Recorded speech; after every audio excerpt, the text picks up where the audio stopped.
দেশবাসীকে নববর্ষের শুভেচ্ছা জানালেন প্রধানমন্ত্রী। দেশবাসীকে বাংলা নববর্ষ ১৪৩১ এর শুভেচ্ছা জানিয়েছেন প্রধানমন্ত্রী শেখ হাসিনা। পহেলা বৈশাখকে সামনে রেখে শুক্রবার ১২ এপ্রিল এক ভিডিও বার্তায় তিনি এ শুভেচ্ছা জানান। শেখ হাসিনা বলেন, আসুন নতুন বছরে অতীতের সকল ব্যর্থতা দুঃখগ্লানি পিছনে ফেলে সুন্দর ভবিষ্যৎ বিনির্মাণের লক্ষ্যে একযোগে কাজ করি।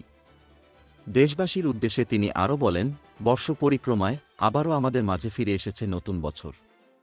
আপনারা যারা দেশে বিদেশে অবস্থান করছেন, বাংলাদেশের সকল ভাই বোনকে জানাই বঙ্গাব্দ ১৪৩১ এর শুভেচ্ছা। শুভ নববর্ষ।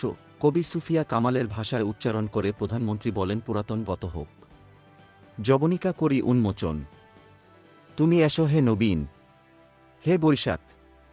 নববর্ষ এসো হে নতুন। শুভ নববর্ষ। উল্লেখ্য, আগামী রোববার ১৪ এপ্রিল সারা দেশে উদযাপিত হবে বাংলা নববর্ষ ১৪৩১ বঙ্গাব্দ। Golam Mostafa, desk report, BE news, Dhaka.